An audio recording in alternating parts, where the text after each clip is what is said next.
is a D6 generation pip. Yeah, one of those dots on the side of a six-sided die. Yeah, a pip. You know, a short pip. Little something. Yeah, about anything gaming related. Sometimes featuring Craig, sometimes featuring Russ. We'll see what's coming up today.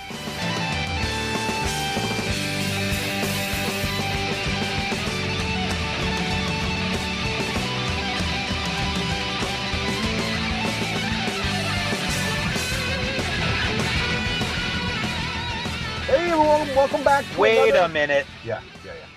Did you or did you not just record an entire session without me where you made it seem like I don't like British versus Pirates? I didn't say you didn't like it. I got the impression that what you said was I hated it. It was the worst thing ever to hit a table. No, I simply said that I was going to take advantage of you being indisposed. I was.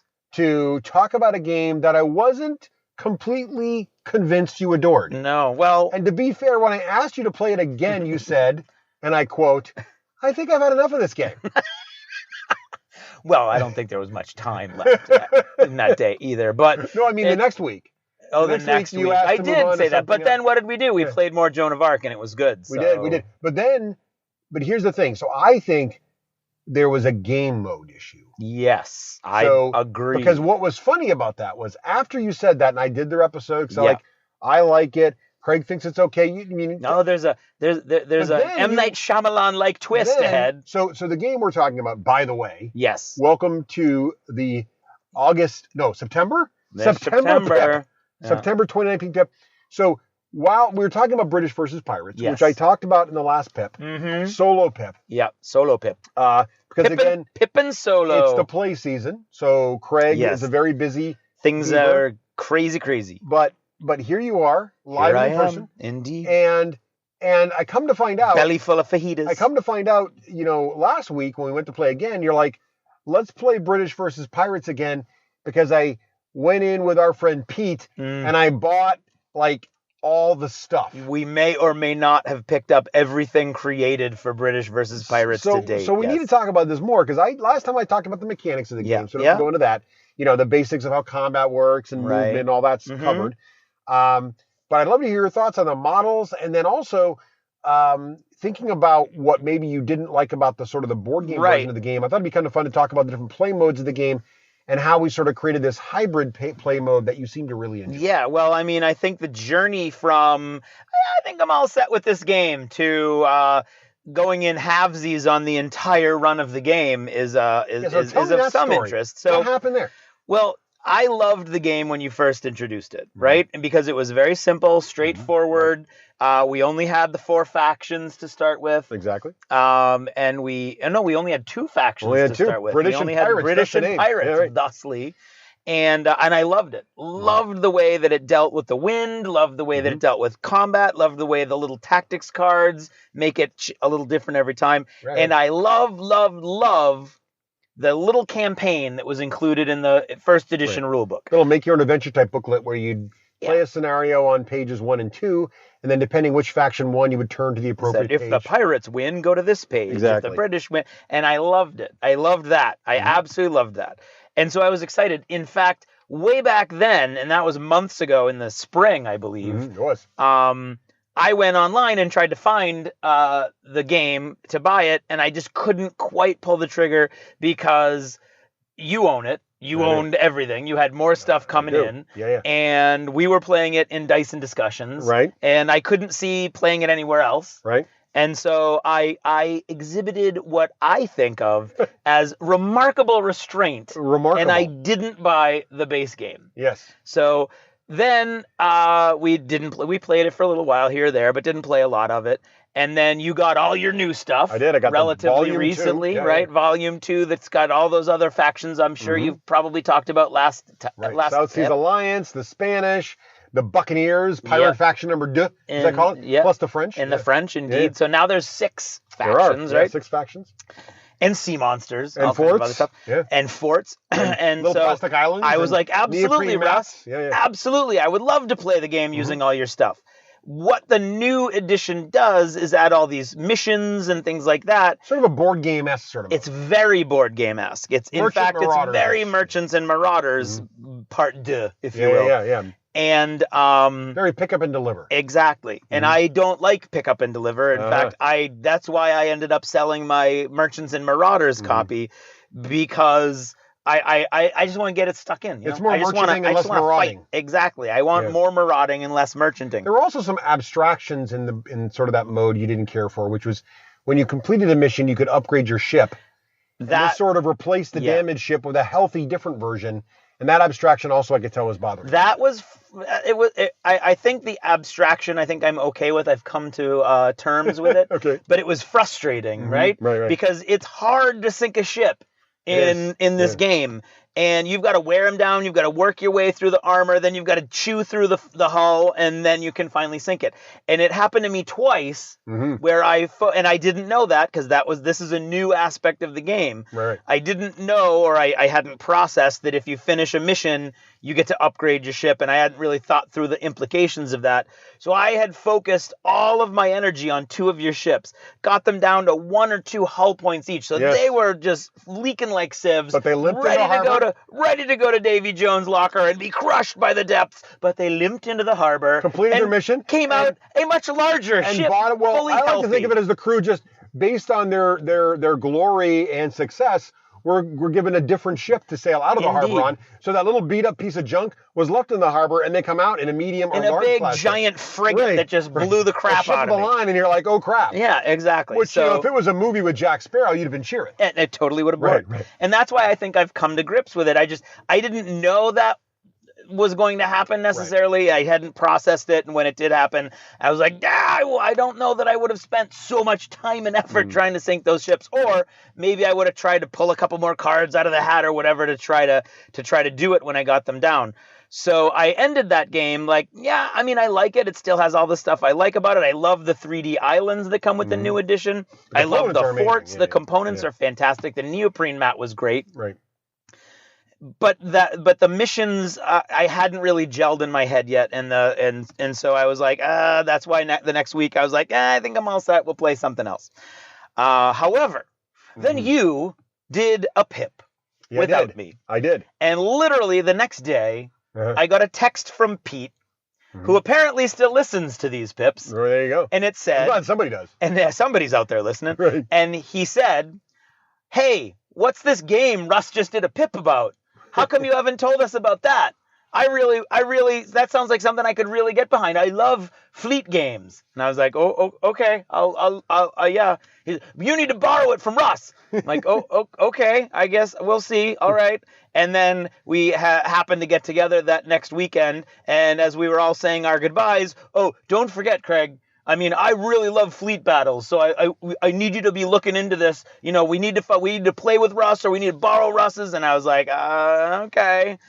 And then a couple days later, hey, I just found on eBay the entire run of this game, and if we go in halves, it's only going to cost us half of the total. Right. And I said, well, okay, I do eBay a little bit more, so let me do the negotiations. And I negotiated down a little bit more, so we actually saved about $50 on the price with no shipping. So we actually get 2 complete sets? No. We got 1 complete set for about $50 less than it cost the Kickstarter people. Wow. And no shipping. Wow. So it was a pretty good deal. So that's all 6 factions. All the factions, the neoprene mat, the forts, the neoprene mat. Everything. Yeah, wow. Everything. Wow. And I was impressed. As soon as I got it, as longtime listeners know, I'm struggling with this Gene Stealer cult army trying to finish it. And I didn't want to paint anything else. I should. And I had just finished a bunch of my bikes, so I've got all my fast attacks painted. I was like, okay, I'm looking at all the mortars to finish all my heavies, and then this showed up, and I was like, I wonder how contrasts, dry brushed with bone white, would work on the islands. And I did it, and in one night, I painted all 8 islands, all of the monsters, and the weather vanes. Contrast paints kick butt. Contrast paints, and I'm loving just prime and black, which saves you anywhere from $10 to $15, depending on which black you're using, compared to the contrast spray primer. Then I dry brush with one of the shades of the of the primer. Right. And then I use contrast, and it saves you all those little, in the recesses, and you can get these little white glaring little bits where the contrast doesn't quite flow in, and it's weird. Right. You would think that it would flow right into the recesses, but for some reason, surface tension or something, it doesn't go all the way in, and you get these little white glaring, but you don't get those if you prime black and then dry brush. So I did all the islands. I loved it. And Russ got super excited when I was like, hey, Russ, very sheepishly, I'll admit it. Very sheepishly. I contacted Russ. I was like, hey, if you want to play British versus Pirates again, I'd be willing. And Russ jumped at the chance because what had Russ been working on in his head? Well, so there's really 3 game modes in the game. And I was trying to figure out a mode. I was really disappointed that Craig didn't love the game because I really like it. And I could tell Craig liked the core mechanics of the combat and everything you talked about.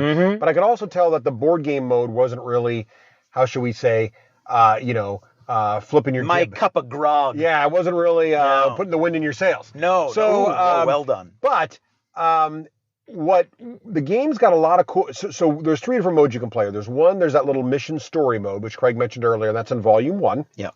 Which is fun, but it's very short. You can play the whole story in one evening. Yeah. And 2 or 3 evenings, you're going to be bored of those missions. The second mode, there's sort of a I forget what they call it, like destroy or bring in battle, but it's basically you build fleets whatever you want, and you just go at it, which is great. But there's a lot of other cool mechanics in the game that would miss out on. Yeah, you'd miss out on a lot of So them. there's a lot of cool mechanics in terms of cargo capacities for ships, the smaller ships being more nimble. The islands have ports on them, and yet I don't want the islands to just be terrain pieces you dodge. There are all kinds of interesting mechanics around the sea monsters and the events. And so I was like, well, the game seems like a really cool miniature-based game. If we created some cool scenarios for it, it could be a lot of fun. And so I thought about, well, how could I make it basically a battle game, but with victory points? And so what I thought about was, well, wouldn't it be cool if there was like, let's say you were in an archipelago with a bunch of little islands in it, and let's say there's a fort and one faction sort of owns the archipelago. Meanwhile, another faction, let's call them the pirates, is raiding the archipelago. And so we join the political situation in the middle of progress, where the pirates have already raided most of the archipelago. The owning nation has sent in reinforcements and is now using the fort to attempt to resupply the islands. And so the story of the mission is, one side is trying to resupply the islands, while the other side is still pillaging the islands and taking things from them. And each time the air quotes good guys resupply an island, they get a victory point. And essentially each time the pirates were to pillage an island, they would lose a victory point. But I didn't want you to be able to continually reinforce or pillage the same island over and over again. So instead, each island starts either pre-pillaged or not pillaged with a little token on it. And then if you pillage the island, you remove the token to get the victory point. To resupply the island, it has to be empty, and you resupply it. So I can resupply it. Meanwhile, the pirates have to move around to get to the other side. So what I like about this mission is it rewards ships with speed. Getting around, the wind's going to really matter, because the way I designed the scenario on the table, the fort's sort of in the middle. There's these 6 islands sort of surrounding the fort. Craig and I also I knew Craig was going to be jonesing. We wanted to see how the game worked with a large fleet. So we did what turned out to be maximum fleet size. So the rule was each player could command 6 ships. 2 smalls, 2 mediums, 2 larges. And you would choose which ship types for each size you were going to use. So each faction's got a bunch of cards for ships, in various classes, various sizes. And then you'd also choose which captain and or crew would do in the ship. So you could pick what bonuses they have. And so the victory conditions were very, very basically very simple. The defenders, the good guys, as it were, can go to the fort. They can drop anchor. Another cool mechanic in the game is dropping anchor. If you drop anchor adjacent to the fort, you can fill your cargo hold with supplies. And again, depending on the cargo capacity of the ship, you can have as many as you want. Then if you drop anchor next to an island that's been pillaged, you can put a token on it. And when you do that, you score a victory point. Meanwhile, the pirates can drop anchor next to any island that currently has supplies and steal the token and get a victory point. Now, the interesting thing about this was I decided to make it also cool. Wouldn't it be great if you could do boarding actions? And the goal wasn't necessarily to kill the ships, but to steal more of the supplies. So the pirates could also get victory points if they did a boarding action against one of the defender ships that had supplies on it. Yeah. And for every supply they stole, they would get another victory point. Yeah. So it kind of makes the defenders have to be thinking about how many ships are running around with supplies. The pirates have to think about, well, we can't put all of our guys in one spot because it'll make it easy for the defenders to win. Also, the fort has a built-in mechanic which heals ships, so the defenders can heal while the attackers, the pirates cannot. Mm-hmm. But I did also make the rule that if the pirates could somehow destroy the fort, which is not easy, but not super hard if they really pressed it, they would win, because once the fort's destroyed, then you can't resupply the islands anymore. So that was sort of the basic scenario, and I added some rules about randomly determining which of the 3 islands of the 6 still had supplies on it, and that the defender would start one ship at a resupply. The fluff being that before the game started, all the islands were pillaged. The defender's fleet has showed up. They've started resupplying half the islands, and so their fleet is sort of distributed between resupplying at the fort, some of them at the islands resupplying, and at this point, the pirate player can deploy along the edges of the map, bring their fleets in any kind of way they want. The corners to come in and do it. And so what I was hoping would happen in this scenario is there'd be a lot of speed, a lot of need for wind control, a lot of usage of the different kinds of attacks and defenses. So there are attack types that do no damage but reduce the ship's movement. There are attack types that reduce your morale to 1 to make boarding harder. And the fun thing was these things all came up. They all as came a up. Course of action in this scenario. That was actually essential. Yeah, they were essential. It wasn't like, well, let's try this. It literally, you did it at one moment where I was about to catch you, and then you reduced me to 1 movement. You did it when I was about to board you, and I was going to win, and you shot me with grape shot, which reduced my morale to 1, so I couldn't attack you. And then I needed to clear your freaking frigate out of the port so I could send a guy in to pillage the island, and I fired double shot into you and sank you, but almost sank myself at the same time. Right. So what did you think of the scenario, Craig? Did it give you the flavor of the game you were hoping this could become? It 100% did. And like I said, I've come to grips with the missions, and I think they can be cool. The problem I have with the missions is it's going to be random, right? You don't know what you're going to get. Right. So if you get a mission that it's not really copacetic with your situation on the board, it could add to the frustration factor. Right. But your mission, you go in knowing exactly what you're trying to do, and there's so many different ways that you can go about it as the pirate. Am I going to focus on the islands? Am I going to try to chase down your ships? And ultimately, it turned out I had to do a combination of both to pull that off. And not the empty ships. I spent half the game with half my fleet chasing one of your giant turtle ships that was empty. And I think I sank it eventually. You did. But two of my biggest ships were out of the game for most of the game as I chased you down. The wind was super important because we were all scattered. So, and of course, in this game, I don't know how much detail you went into last time, but in this game, I love the way the ships, the wind is knotted to. You've got like sloops that are really good heading into a headwind. Then you've got the bigger ships that you need to have the wind coming off their aft quarters to get the best rate of speed. And so to get your ships where you need to, you have to be very judicious with your tactics cards, the wind change when they come up. I loved that. I loved the importance of boarding, which I'm not comfortable with in the game because it's such a freaking crapshoot.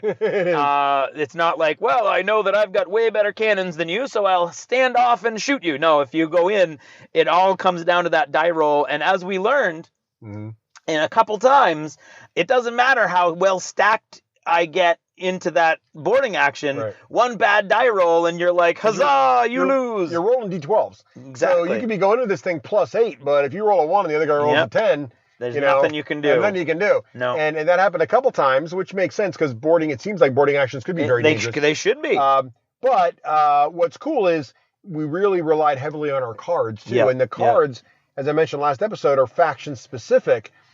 Certain captains also are better at boarding. So you're going to end up with ships that you're really going to want to think about that role. You're going to want to think about where the predominant wind area is and the islands that your ships are patrolling. So it ended up being, I was really pleased with how the mission played out. And it made me start to think that this really is a really high quality sort of miniature game going on here. That it's great that there's this board game mode. And I think the board game mode with 2 players was was good, but not amazing. I think with 3 or 4 players, it'd be a lot of fun because there'd be more player interaction, more spoiling happening. But I think for a 2-player experience, creating more fun scenarios like this, right? Where you have maybe 2 forts on the board and you're trying to destroy one of the forts, or you're escorting a ship. There is a generic mission in the core game where you're escorting basically a freighter across the table. The other guy's trying to sink it. So there's a lot of cool elements here, and I really like how this mission sort of forced all that to come out. Yeah, I think you hit the nail on the head with that it's a miniatures game. In this mode, what you did was what we used to do with 40K or War Machine. You came up with a cool mission, right? And that mission played with all the rules of British versus pirates and made it a cool miniatures game. I really, really liked it, and I'm super, super psyched that I have it, to the point where many of these ships, I'm painting a fleet at a time because I love that it's only 10. It's 9 ships in a fort for each fleet, so it's easy to crank through those, especially with the contrasts and everything. And I'm really I love how they paint up. They are way more detailed miniatures than I thought they were. They really are, aren't they? Looking at your plastics before they were painted, I thought, oh, they're board game pieces. But last night when I primed them and then I did my quick dry brush on them, like there's hawsers that are like hanging down there. There's lines cannons deck sticking boarding. out. There's each individual plank of the decks. Right. And I'm really, really enjoying the way that the contrast paints make those pop. Oh, right? yeah. So I mean, it's I don't know how else I could get that much detail in like a half hour. You do it with inks, I guess, but that would still be several more work, more steps. But no, I'm a true believer. I'm super psyched. I can't wait for Pete. Will eventually get to play the game. Yeah. I'm sure. Well, I think the board game would be fun with the 3 of us. That'd be a lot of fun. That's true too. And then I think we can come up with more scenarios. And I'll definitely publish this scenario on our website and maybe on the British versus Pirates pages, because I think it's fun, and I think it'll spark I hope it sparks other folks to try out making up scenarios, because I just want, selfishly, I want people to make more scenarios out there so I can try them out myself. Yeah, absolutely. Because I think there's a lot of opportunity here.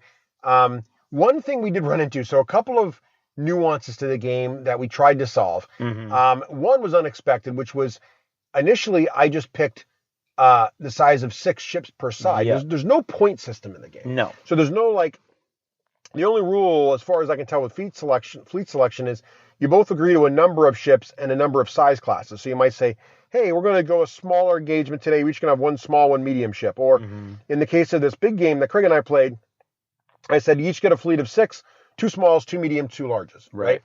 Now, what I didn't know, I thought there's more than 6 models per faction. I think there's like 10 or 12. There's 9 ships and a fort for each. So there's 9 for each faction. And so I was thinking you go up to 9, but you can't, because there's actually only... limitation is captains. The captain cards are a limitation, and most factions only have 5 captains. Yeah, well, half and half. Yeah, so 3 have 5 and 3 have 6. Yeah. I believe the new ones have 6. No, the new ones have 5. And the old ones have 6. Are you sure? Yeah, I have 6. I had 6. So maybe it is the old ones. The Buccaneers had 6. Yeah, and the old ones didn't. You're right. But the old ones do, if like me, you have the con exclusives. Right. So I have the con exclusives, which give me 6. So basically, your max fleet size, if you want to have captains. Now you can't really play without a captain, because the captain is the morale stat. Gives you a bunch of stats. Yeah. And well, you need the morale stat. Yeah. So I suppose you could got boarding and exactly. So you're kind of you kind of need a captain, which makes sense. So you can't play without a captain. But for example, they're constantly releasing new captains. So they just announced you'll be able to order an undead captain as a promo for Halloween coming up in the middle of October. And Apollo, the creator of the game, also said that's a preview for the next faction. Ah, nice. So apparently we'll be getting some undead ships, which would be awesome. Craig, tell us a little bit about, because I had noticed not all the sculpts are unique in every faction. No, that's true. So explain how the different sculpts work. Okay, well, I got 2 things I can say with this. Firstly is I thought every faction had different ships. I did too initially. And I thought that was super cool, but then I started to think, how would you differentiate all that on those tiny little models? Well, it turns out that what actually happens, and it says it right in the rule book, is all of the frigates are a certain model, all of the sloops are a certain model, all of the third-rate ships of the line are a certain model, all the brigs are a certain model, junks are a certain model, turtle ships are a certain model. So the reason that the South Seas faction looks so different is because they actually have different classes of ships. But their smaller ships are the same. Are still they have sloops. Yeah, right. And so... What's a small one with a Z? I forget it. Xebec. Xebec. Oh, but there's no Xebec model, interestingly no, enough. there is. There's two different small ships. There's a Xebec model and a sloop model. They're different. Is there? Yeah. The way the jib, look at the jibs. Yeah, okay. I'll look at the jibs. Right, I like the cut of your jib. Check your jib, man. Lad. Okay. And another neat thing is the base of each thing. It's a hex, right? Yeah. So it can move on the hex board. And the hex is actually decorated with cool little scroll work. And I hadn't noticed this until I started painting. The scrolls are different for each class of ship also. The scrolls match so there's like a scroll with a clamshell or a scroll with a sea there's little Chinese dragons on the junks, probably. Yep. Yeah. So there's that to paint as well. And what I noticed, so we're agonizing. We're not agonizing because we enjoy the game and we're not the kind of guys that agonize. Right. But we're trying to figure out how do you differentiate when you have multiple classes of ship on your side. How can you differentiate which model corresponds to which ship card that you're using? Yes. And Russ came up with a great idea that you've got different colored dice. So instead of like, oh, I'm pirates, I'm going to use all the black dice. You want to have like a ship with black dice and a ship with white dice maybe and a ship with red dice. And then how do you differentiate? So Russ had played along the ideas of the flags, I think. Right. So I wanted my ships to look the same for their factions. So the South Seas, for example, all their sails are purple and their hulls are brown and their guns are gold. Meanwhile, the pirates, their hulls are black, their sails are black. The English, the sails are white, the hulls are brown. But there's little flag, and as Craig mentioned, the models are super detailed. Mm-hmm. So I thought normally what you typically have in a situation is it's easy to tell the classes of the ships apart. So it's easy to tell a large versus a medium versus a small. Mm-hmm. The problem you run into is when you're running two larges of the same faction or two mediums or two smalls because the models are identical. So what I thought about was, what if I could have a highlight color that matches most of the dice? So if I did like a white highlight color, so if I had large ships, and for the two large ships I fielded in this big game, I did the maidenheads, the dragons on the front. One was white, one was red. Yeah. And then the littler boats, the little flags on the sails, one was white, one was red. Yeah. And then so basically there was highlight colors that matched the dice you have in your card that are showing the armor values on your ship. Right. So there's basically the small red ship and the small white ship in dice, and on the table there's a small ship with a red flag and a small ship with a white flag, and so you can quickly and easily tell which of those major ships there were. And if you're going to have three in the size, you just go to the black dice, because the game comes with, if you have all the factions, you've got a bunch of little purple D6s, you got a bunch of white D6s, I think you have blue D6s. I'm not sure if you get black, but of course, as gamers, we all have bricks of D6s lying around in the smaller size. Or you may or may not go and buy a $6 you may go buy one if you want the right size. So it's an easy way to quickly glance at your ship card, see all the dice on it that are representing the armor values, and go, oh, this is the black ship, and then look back and go, it's the black ship. Yep. Right. That's one way to do it. Because what I thought of last night when I dry brushed, the dry brush makes the scroll work on the base really pop. Yeah. So I think what I'm going to do is that's where I'm going to put the color, because I really want to try to paint as well as I can on those tiny little flags, the factions on the flags. Oh, wow. So you can kind of tell. Like, oh, my God, you're going to paint the faction logo? I'm going to try to do a little, a nod. That is ridiculous. We'll see. I want to do a nod. These are like tiny. They're like an eighth of an inch high. I know, but I want it. It's maybe a nod in the direction of the flags. So so on the scroll work, you're going to do different colors. I'm going to do the different colors on the scroll work, and I think so that's how I'm going to try to differentiate the different ships. Because I want all the pirate hulls are dark brown, and then I think I'm probably going to do the sails like a gray or a black. And then, but I want the flags all to be little black pirate flags. Right. And the British are going to be like a lighter brown and probably like white sails. But I want all the flags to be white with a little red, X on them for the, what's his name there? But anyway. Jack Sparrow? No, that would not be Jack Sparrow. The whose flag is or is it that way? Oh, it's that way. Which no, it's a cross. Yeah, this is an audio medium, Craig. Yeah, exactly. He's holding his fingers up, going, well, I'm trying to imagine. I don't know which way it goes. Our listeners can't help you. No, they can't. No, but I think it goes. Yeah, it goes like a cross, not an X. A black field? A red cross on a black field. Yeah, okay. That's St. George, right? I believe it. Yeah, okay. I'm not sure. Anyway, that's England, or one of the English flags. Is it? Yeah. Okay. One of them. Blackfield? And shut up. Right. And I didn't say black, did I? I said you did. White, red and white. Okay, red white. And white. That's okay. yes. Shut up. All right. So I'm also painting Joan of Arc models. Didn't you write books about this? I guess shut up. Oh my God. Okay. I didn't really go into detail on the flags. So anyway, so that's what I'm gonna do. I think I'm gonna try to paint the scroll work on the base as an accent as that color. To correspond with the dice. I want to see this. I want pictures. No, oh well, I'll see it in person. You'll see them in person put eventually. On the Twitter, so we can see this. Yes, nonsense. Indeed. Yeah. This sounds good though. So that's part of the fun. I was reading online. Some of the guys are like, well, if you look carefully at the artwork on each card, because each ship is named on these cards, you're actually when you pair a card with a model, you're basically fielding a specific, typically historical ship. Yeah. And they do have different markings on the sail. Are they historical? I don't know. They seem to imply some of them are.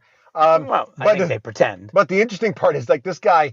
Actually, I mean, the guy was a master. Yeah. Actually painted the sails and the flag really, and to match look like the art. But for me, like that's too much work. Like, well, A, it's too much work painting, but B, during the course of play, there's a playability issue where if one's yellow with blue markings on the sail and the other one is like white with blue markings on the sail and the third ship is yellow with green markings on the ship, I'm not sure. I'm not really sure you can distinguish. Right. Plus, I think you lose fleet coherency. Like, I want my fleet to look like the purple sail doom coming across the table. Exactly. And then just little call-outs tell you what ship it is. Yeah. So anyway, but to each his own. More power to the guy. I think it's cool. His models and are awesome. I only thought of it now. There are 9 ship cards per faction. So I bet there's actually a model for every ship card. And that's what the guy was saying. Like, each card lines up to one model. Yeah. So you could permanently paint a model to match card. Which is cool. Yeah. And but I don't think the sculpts are actually that different. Like, I don't think the sculpts themselves are not. Sculpts. No. But still, very impressive. So, Craig, we did not do last time. What did you not do? We did not describe. We didn't rate. We didn't rate it. So what you should do is, in the mode of a pirate, Russ, damn it, you should explain the D6 generation rating system. All right, me hearties. Let me tell you a little story about how you should rate when a ship of the line's coming down upon you with a weather gauge to her rear, and you're thinking, oh my goodness, how am I going to survive this? Well, if it's a ship of the line, if there's no way in hell you're going to get out of it, if parley is not an option, parley, you're looking at a survival level of about a 6+ on a D6. Oh, that's not good. If you don't roll a 6, not good. You're not parleying your way out of that. No, you're going down to Davy Jones' locker. But should it be a small schooner? And you're a captain in the Black Pearl, the greatest ship of all time, in a canoe coming down upon you, and she's coming on you, and she's got the flag of parley, and you know much more than a guide than a code, and you can just hit the thing with 4 cannonballs. Well, that's a victory on a 2+, my friend, a 2+ indeed, and that is. So wait, let me get this right. A 2+ would be good. It is. And a 6+ would be bad. Right there in your heart. What if you're feeling like a wee bit peckish and you want to go 50-50 between... It's a 3+. A 3+, maybe a 4+, or a 3+ with a reroll. Oh, you're going to throw in a reroll then for a half. I might indeed. Gotcha. Right. Oh, well there done. You have it. Well done. I thought I gotcha. You, without pause, you went right into it. I tried. So, that was very good. Craig, how would you rate British versus Pirates? Volume 1 and 2, the complete package, the bling. The complete package. We are including like all the extras you don't necessarily need because the base game, British versus Pirates Volume 1, is pretty affordable. It's like $40. It's like $60. $60. Yeah. But it's cards. Might be cheaper, on Amazon. You do get all the boats. You get all the boats. You get the cool missions because the missions do not come with. The second game is all about the board game. Volume 1 and Volume 2 do have completely different fleets, yeah, completely different rules, but they're both self-contained games. Yes, but they also interlock. They absolutely without any difficulty at all. So they're both awesome, and they come with great models, but they come with the cardboard tiles. Right.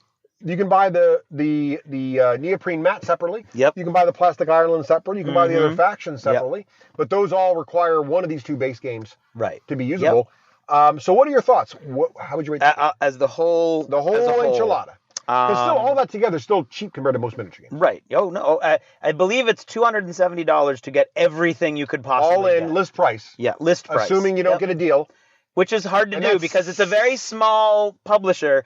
All of this is now available on his website. It is. Which is what? So it's all gettable. And they ship... Apollo is his name. Exocrate Games. Exocrate Games. But if you Google British versus Pirates, you'll find it easily. And VS, British versus Pirates. And I will say this, he ships rather fast. So I ordered the cards to upgrade Volume 1 to Volume 2. Okay. And they came within a week. Awesome. So he ships super fast, very responsive. Been pleased with Yep. that. So what would I give it? I would say, I am going to say gameplay and rules and models, I would say a 3+. But if you like fleet battles, because we know that's niche, okay, I would say it's a +1. So if you like fleet battles, I think British versus Pirates is a 2+. I really do.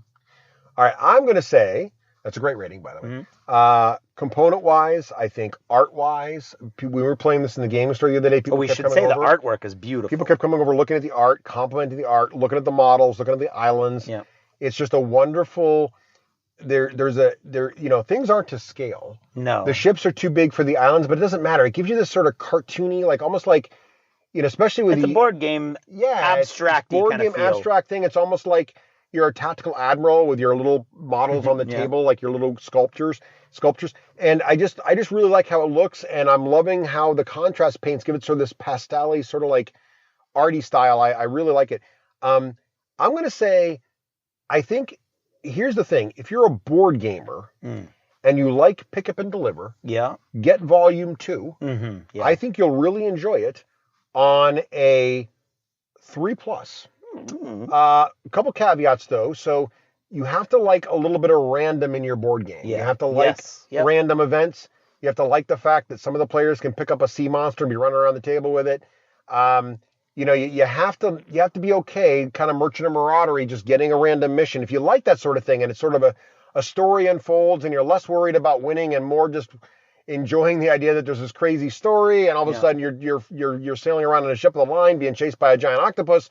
I mean, if that strikes you as fun, you'll really enjoy this game. Plus, it looks great on the table, even if you don't paint it. What's also cool is every faction is a different plastic color. So it's very board gamey feeling. You got a whole purple box of no need to paint it if you don't want to. There's no need to paint. It still looks fantastic on the table as far as board game components go. You paint it, it goes to a whole new level. That's wonderful. If you're more of a miniature gamer and you're trying to see if you like the game, get volume 1 because the scenario booklet I think will hook you as it hooked Craig. And you can play. There's also a scenario in there with a little stop the merchant sort of thing, and you can easily see how you can make your own scenarios. And then once you go that route, I think you'll be sucked in. So I'm going to go with Craig on this. I think it's a 3+. It's not higher than that only because, I'm going to change it. It's a 2+ if you're a fleet commander. If you like fleet games, just stop whatever you're doing. Go order this whole thing. You'll love it. It's light, but it catches all the essences.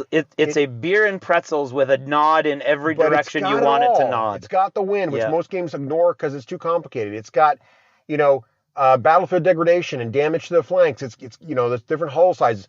There's the equivalent of raking essentially because attacking from the front, the stern, and the bow really is much weaker armor and much easier to kill.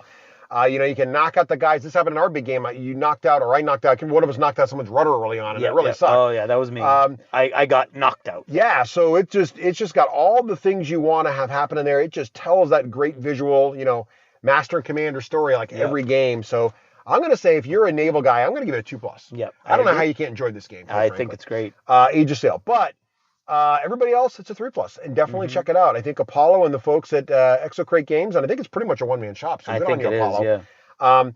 Great example of leveraging Kickstarter to make what is clearly his dream vision. Man, he did whoever helped him with playtesting, he did a good job. This is a solid entry. I would definitely check it out. Yep, I agree. Arr, me mateys. Arr, arr, I think that be the pip for today. Arr.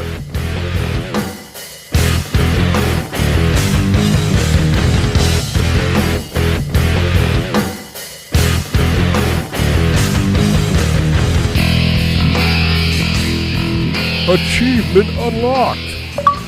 You've made it to the end of another D6 Generation episode, the podcast whose humor has universally been acclaimed as not too horrible. Please let us know what you thought of the show by emailing us at info@the d6generation.com. If for some inexplicable reason you actually enjoyed this show, you can help others find out about it by leaving positive reviews on iTunes. Thanks for listening and happy gaming.